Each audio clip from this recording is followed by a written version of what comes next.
Everest has a reputation for being merciless, and yeah, it is. The 7 people you're about to hear about had one thing in common. Somewhere between base camp and the death zone, they made a call so avoidable that the only word for it is brainless. These are the cases that the climbing community doesn't talk about for inspiration. They talk about them so nobody does it again. It was May 16, 2017. The South Col sits at 26,000 feet, a flat, frozen stretch of rock and ice squeezed between Everest and Lhotse. There's barely any oxygen up there, maybe a third of what you'd get at sea level. Temperatures hit minus 40 degrees Fahrenheit regularly, and that's before the wind even gets involved. It's the kind of place where every single decision you make has weight to it. Every single one. Dreben Halst was 38, worked logistics for a freight company out of Portland, Oregon. Everest had been on his radar for years, and when a divorce left him with savings and no real reason to stay put, he went for it. He had some experience. Rainier twice, Aconcagua in 2013, enough to feel ready, not enough to actually be ready. He joined a commercial expedition for spring 2017 and showed up with decent gear, mostly. The expedition provided a full kit, including a high-altitude stove for melting snow at camp. Dreben left it behind and packed a pocket torch instead, the kind you'd use to brown food or light a grill. He kept it in his personal bag and used it privately in his tent, rather than with the group cooking setup, which is the only reason nobody caught it. He'd used one on Rainier, and it worked fine there. He was on a commercial expedition, guides, gear checks, the whole thing. But who's going through every single item in a guy's personal bag? Nobody. He kept quiet about it, and nobody thought to look. Above Camp 2, there's no liquid water anywhere. Everything you drink has to come from melted snow, and your body at that altitude is burning through fluid constantly just from breathing. A high-altitude stove is built to hold a sustained flame under low pressure and low oxygen. A pocket torch runs on a butane or propane canister that loses pressure fast in sustained cold. By Camp 3 temperatures, you're getting a fraction of the output you'd get at sea level. It's not something most people would think to test beforehand. He hit Camp 3 on the Lhotse face on March 12th and tried to melt snow that evening. The torch kept cutting out. Flame on, sputter, flame off, repeat. After more than an hour, he had maybe a third of what he needed. He drank it, woke up with a headache, took some ibuprofen, chalked it up to altitude, and kept going. Said nothing to anyone. By Camp 4 on March 13th, he'd been underhydrated for close to 36 hours. People around him noticed something was off. Quieter, slower, not quite tracking. That evening, the torch gave out completely after producing less than half a liter. He drank it, ate a bit, told his tent mate he was fine, and got into his sleeping bag. Tent mates right there, guides one tent over. Guy couldn't bring himself to just say something. Summit push was set for 11 p.m. When guides came through to wake everyone, Dreben didn't move. His tent mate shook him once, twice, nothing. Third time, he noticed the lips, that faint blue, and no chest movement. He called out immediately. A guide was there within minutes. No pulse, no breathing. The oxygen cylinder next to Dreben still had gas in it. That wasn't the issue. The guide put the mask on him anyway. Nothing changed. At 26,000 feet in a tent in the dark, there's no real resuscitation available. Base camp got the radio call within the hour. His body stayed on the col for 4 days, until weather allowed a team to reach him. He was exactly how his tent mate had left him. On his side, knees slightly pulled up,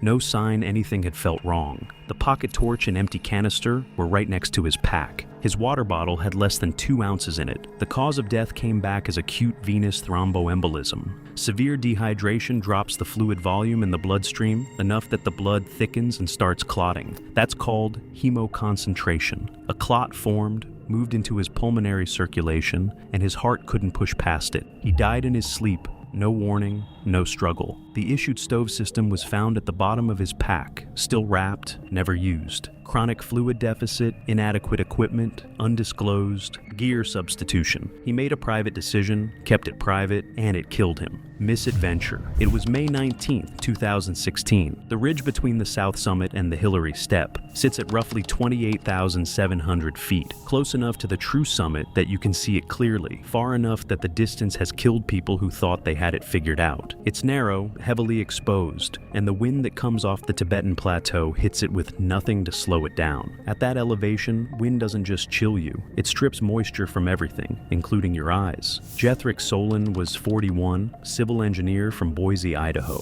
Real climbing resume: Denali, Kilimanjaro, one previous Everest attempt in 2014, cut short at Camp 3 by weather. He wasn't new to this. The 2016 attempt was his second shot. Better prepared, stronger team, considered one of the more capable guys in his group. He also wore prescription contact lenses and had for over 15 years. During the pre-expedition medical briefing, he was told flat out not to wear them on the mountain. Extreme cold and near zero humidity cause contacts to dry out, shift, and in bad conditions partially stick to the surface of the eye. The fix was easy: prescription goggles or prescription inserts that fit inside standard climbing goggles. Jethrick got the goggles, brought them all the way up to 28,000 feet. So why did he leave them in his pack on summit day? Because they fogged up a bit during lower elevation rotations and he found them annoying. That was literally it. That was the decision. At extreme altitude, humidity drops to basically nothing, and wind regularly hits above 40 miles per hour. Contact lenses stay mobile on the eye through a thin layer of moisture. Take that away, and the lens dries out, stiffens, and stops moving freely. In bad conditions, with cold, dry wind hitting the eye directly for hours, the lens can partially stick to the surface of the eye.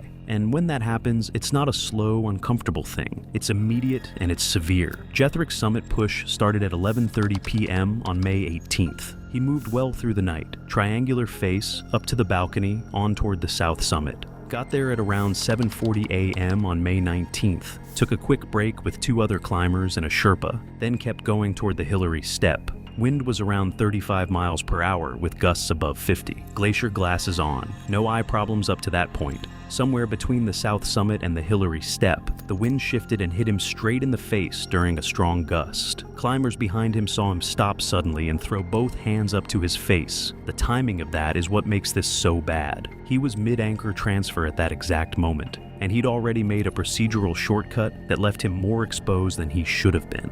On that section of the ridge, some climbers released their clip from one anchor before fully securing to the next, just to move faster through the transition. Jethrick had done it multiple times on the way up without issue. The gust hit him inside that self-created window, unclipped, one hand reaching for the next anchor, the other not yet on the rope. After hours of basically zero humidity at that altitude, the lens in his left eye had dried out badly, and the gust pushed it against the surface of the eye. That kind of pain is not something you push through. It's instant, and it's total. Both hands went straight to his face. He was at 28,700 feet, unclipped, in a 50-mile-per-hour gust, with both hands completely off the rope. That transfer had probably gone fine 20 times on the way up. Just another routine move that stopped feeling like a risk. A climber about 30 feet back saw him stagger sideways. He didn't catch himself. He went over the eastern side of the ridge. The fall zone drops thousands of feet. Nobody on the ridge could do a thing. The witness clipped in hard and called it into base camp by radio within minutes. A search ran for 2 days, but getting into that terrain was impossible. Jethrick's pack was still at the south summit, where he'd left it, brought down by the team. Inside were his prescription goggles, still in the case, never opened. His glacier glasses were never found. He ignored the advice, brought the fix and never used it, and the findings reflected exactly that. No further inquiry was opened. It was May 3rd, 2017. The Geneva Spur is a steep black rock buttress at roughly 25,900 feet. On the South Col route, one of the last serious technical sections before you hit the flat of the Col. It's steep, it's mixed rock and ice, and every step up, it needs to be deliberate. The fixed ropes are there, but they don't plant your feet for you. A crampon failure on that thing isn't a minor problem. Hurek Stahl was 44, ran a landscaping business outside Flagstaff, Arizona. 6 years of serious climbing, Colorado Rockies, 2 guided trips in the Alps. Not a complete beginner, but Everest is a whole different thing, and at some point, he just convinced himself that being fit and tough would be enough to make up for whatever he was missing. The problem wasn't his fitness, it was his judgment. During the second acclimatization rotation in late April, he noticed a crack forming along the lateral bar of his left crampon. That's the piece that connects the front and rear sections and keeps the whole thing sitting properly under your boot. Did he report it? No. Did he swap it out? No. He went back to base camp, wrapped the cracked section in several tight layers of duct tape, pressed it down with his hands, decided that was good enough, and packed it. Nobody knew. Duct tape on a crampon. I mean, where do you even start? It's load-bearing gear. The lateral bar is a structural component, and duct tape loses its grip fast in sustained sub-zero cold. It's the kind of fix that feels solid when you're pressing it down with your fingers in a tent, and that's probably exactly why he thought it would hold. He moved through the Khumbu Icefall and the Western CWM without issues. Crampon held through Camp 1, held through Camp 2. On the Lhotse face, he noticed the tape peeling at one edge, pushed it back down with his gloved hand, and kept going. He checked it again at Camp 3 and it was still holding, so he kept that to himself too. 2 days from the summit and he wasn't going back for a crampon. He left Camp 3 for Camp 4 on May 3rd with the rest of the group. The route goes through the Yellow Band first, a layer of marble and rock between roughly 25,000 and 26,000 feet, before hitting the base of the Geneva Spur. He got through the Yellow Band fine and reached the base of the spur at around 1:20 p.m. The spur is basically a series of high steps and full-body weight transfers on steep mixed ground. About 2/3 of the way up, Hurek planted his left foot on a rock ledge and pushed his full weight through it to move up. Temperature around minus 22 degrees Fahrenheit. The tape gave out. The lateral bar split. The front section of the crampon torqued away from his boot, and his foot rolled off the ledge. The fixed rope caught him, maybe a 4-foot drop before it went taut, and swung him hard into the rock face. Right side took the full hit.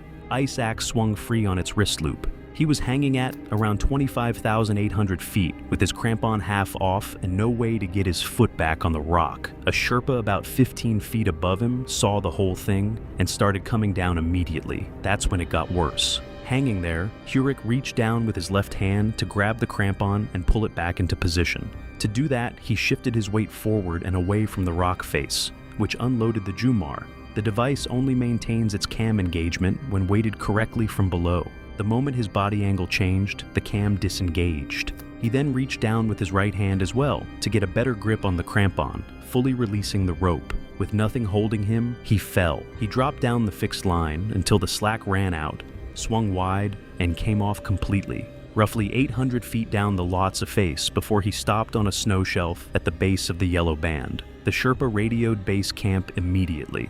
2 more came down from Camp 3. First Sherpa reached him about 45 minutes after the fall. Hurek was alive, but completely out.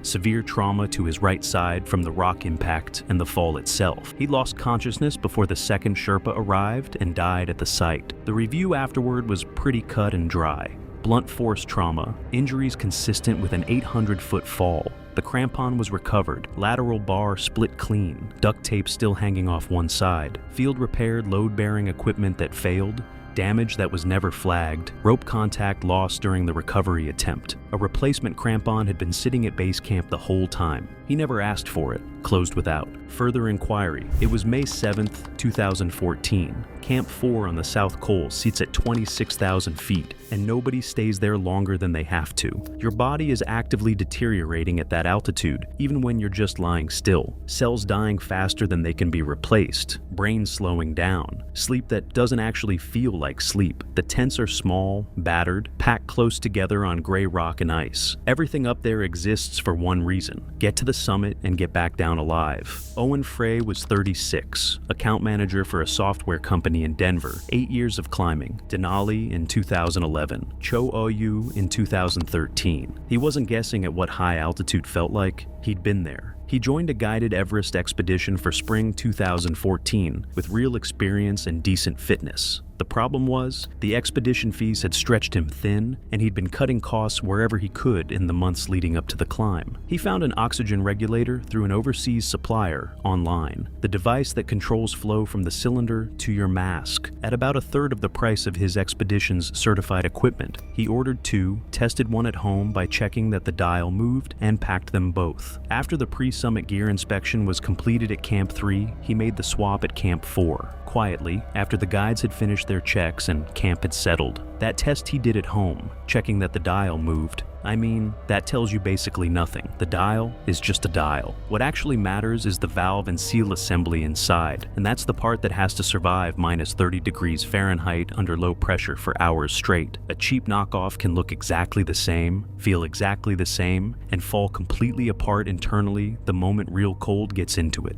Owen reached Camp 4 on May 6th in good shape. strong on the face, moved well through the yellow band. He ate, hydrated, set up his oxygen for the summit push, scheduled for 10 p.m. that night, attached his regulator to the cylinder, dialed it to the standard sleeping flow of 2 liters per minute, and got into his sleeping bag. His tent mate did the same with his issued equipment and was out within the hour. At some point during the night, the regulator's internal valve seal contracted in the cold and stopped seating properly. The dial still read 2 liters per minute. The actual flow being delivered was close to nothing. Owen was breathing tent air at 26,000 feet, while his oxygen setup looked completely normal to anyone who glanced at it. I think about how quiet that would have been. No alarm, no sudden feeling of suffocation, no moment where anything felt wrong. At that altitude with no supplemental oxygen during sleep, hypoxia just takes over gradually. You stop waking up. His tent mate got up around 2 a.m. to prep for the summit push and tried to wake Owen. No response, shook him twice, nothing. Third attempt, and he noticed the lip color, that faint blue,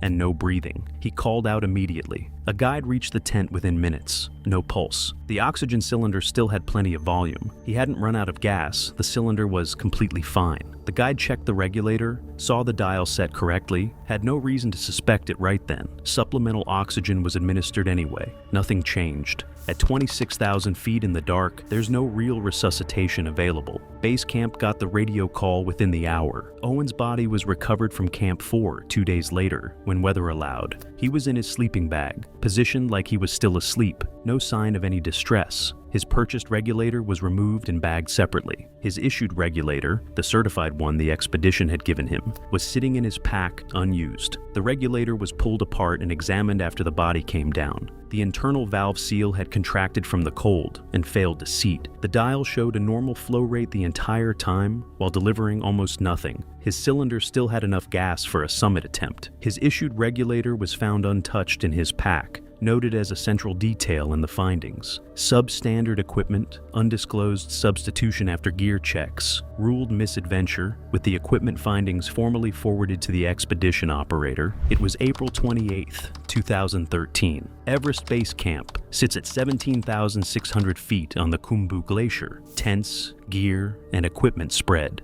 across the moraine at the foot of the Khumbu icefall. In the spring season, it gets surprisingly social up there. Multiple expeditions camped within walking distance of each other. Mess tents, cook staff, people swapping stories over dinner. It's easy to forget where you are. Frederick Mayer was 45, owned a bar in Nashville, Tennessee. Social guy, never had trouble talking to people, always knew everyone in the room. He'd done some hiking and one guided Whitney summit at 14,505 feet. Felt like a big deal, just not anywhere close to what Everest asks for. A friend summited in 2012, came back saying it was the greatest thing he'd ever done, and that was all Frederick needed to hear. He signed up with a commercial operator for spring 2013, showed up with good gear and money to spend, and basically turned base camp into a social trip. Every night at someone else's mess tent, drinking, staying up late, eating whatever was going around. One full rotation up to Camp 2, turned back early on the second before even reaching Camp 3. Told the guides he'd seen enough and felt ready. They pushed for a full second rotation. He said he felt strong, and that was pretty much the end of that conversation. Let me be clear,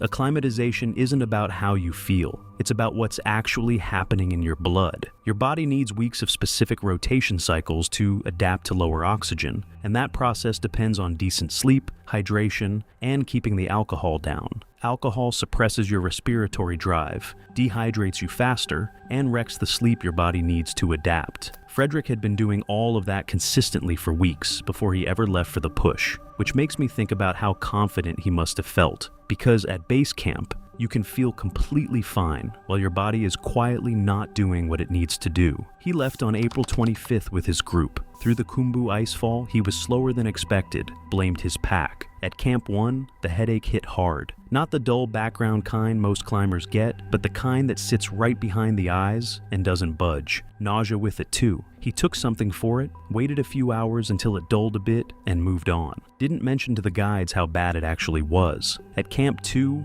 a guide did a routine oxygen saturation check. Frederick came back at 73%. Not a hard stop number, but low enough that the guide told him to take a full extra rest day before going further. He rested one night and pushed on the next morning anyway. On the log Lhotse face between Camp 2 and Camp 3, it fell apart pretty quickly. Within the first hour, his pace had dropped to almost nothing. He kept stopping on the fixed line and just standing there, holding everyone up behind him. A guide came down to check on him and found him confused, taking forever to respond. Couldn't tell the guide where he was on the mountain. Saturation had dropped further. The guide turned him around on the spot, no discussion. 2 Sherpas walked him down. He couldn't manage it on his own. Supplemental oxygen from a personal supply helped a little, but not enough. Back at Camp 2, he got worse fast. Severe headache, vomiting, harder and harder to wake up. A portable altitude chamber stabilized him enough to move. 3 Sherpas got him down the western Siwiyam and through the upper icefall over roughly 9 hours. He lost consciousness in the lower icefall and never came back. The team made it as far as the glacier moraine below the icefall exit. Pronounced dead there. First serious symptoms on the Lhotse face to death. About 18 hours. The medical assessment confirmed high-altitude cerebral edema, fluid accumulation causing the brain to swell, a direct consequence of pushing into the death zone without adequate adaptation.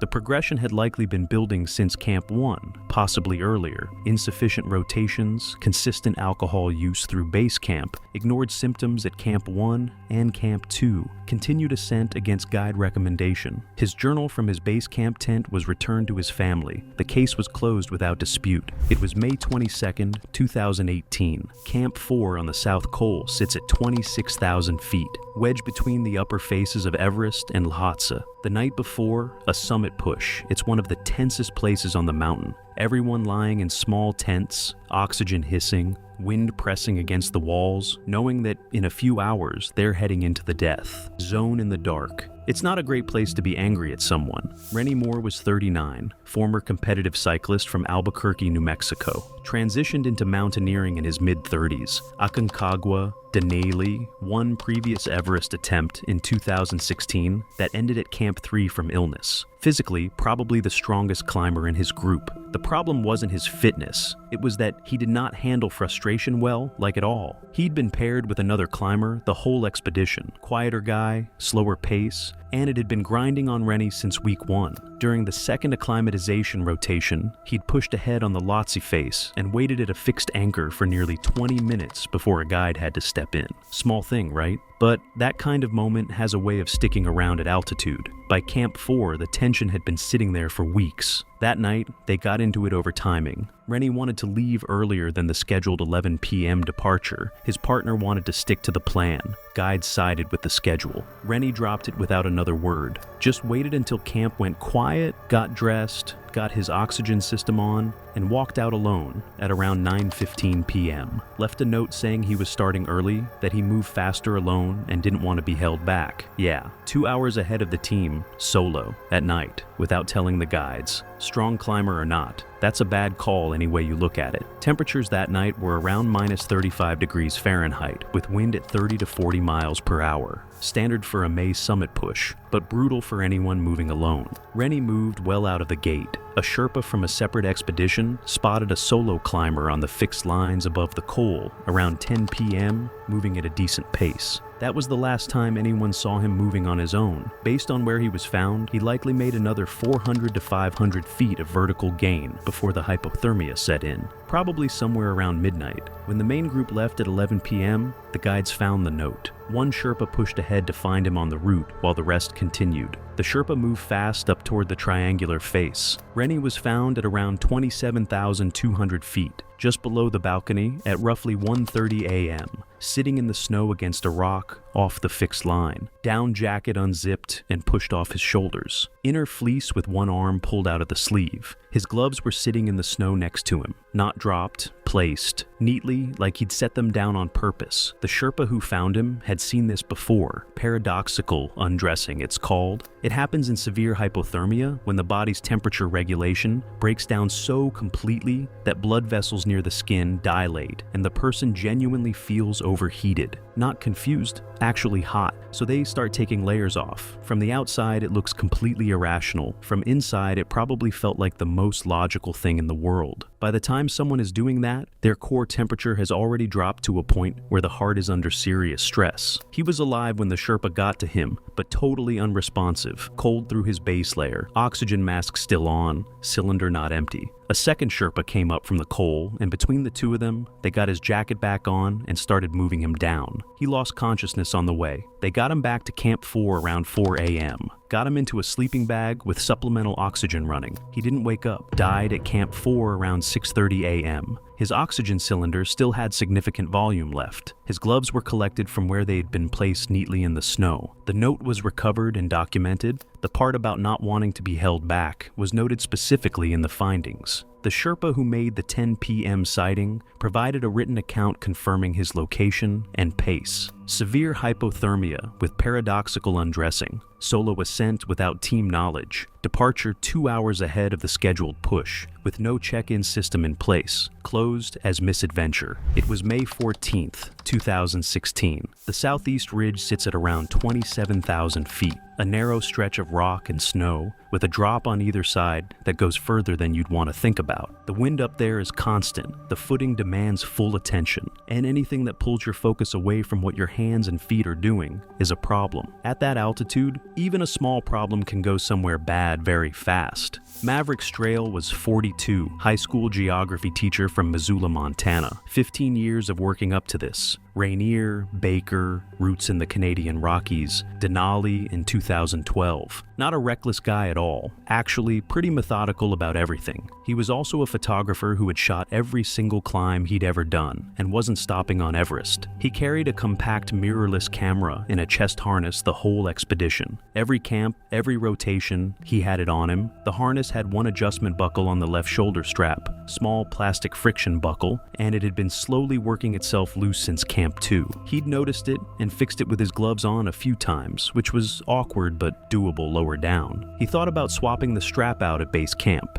Never got around to it. On summit day, at 27,000 feet, it came loose again. Taking your gloves off at minus 38 degrees Fahrenheit with 25-mile-per-hour wind. How long do you think that gives you? Frostbite at those conditions doesn't take hours. It starts in minutes on bare skin. High-altitude mittens are thick and insulated for exactly that reason, but they make anything fiddly pretty much impossible. So, if you absolutely have to use bare hands for something up there, you make it fast. Seconds, not minutes. Maverick stopped on the fixed line, clipped in, and spent about 90 seconds trying to rethread the buckle with his mittens on. Couldn't do it. Buckle was too small, mittens too thick. He pulled his right mitten off and tucked it under his left arm. He worked the buckle with his bare hand, threaded the strap through, adjusted the length, tried to lock the fold. Buckle slipped, reset it, slipped again. By the time he got it and pulled his mitten back on, 4 to 5 minutes had gone by. His fingers were already pale and waxy from the first knuckle to the tips. That's deep frostbite onset, and it happens fast in those conditions. The tissue was already freezing.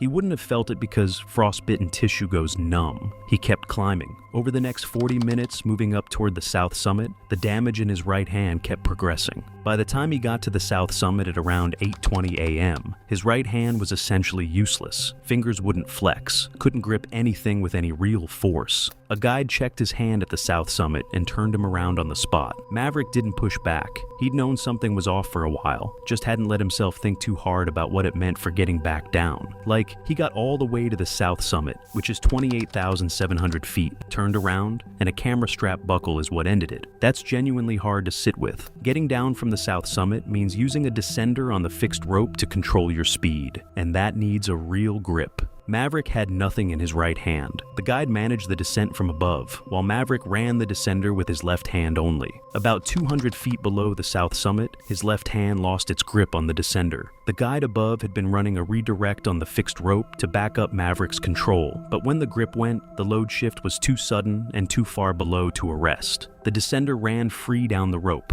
picking up speed until Maverick pulled free of the system entirely and fell around 1,200 feet down the southwest face. A recovery team got to him the next day. The fall wasn't survivable. His camera was still on the chest harness, memory card intact, last photo time stamped 8:17 a.m. at the South Summit, 3 minutes before the guide's assessment. His right mitten was found on the southeast ridge near where he'd stopped to fix the buckle. Deep frostbite of the right hand causing loss of descent grip, failure to replace a faulty gear component before the summit push, removal of protective handwear and extreme cold for a non-critical equipment adjustment. The physical evidence laid it out clearly, closed as misadventure.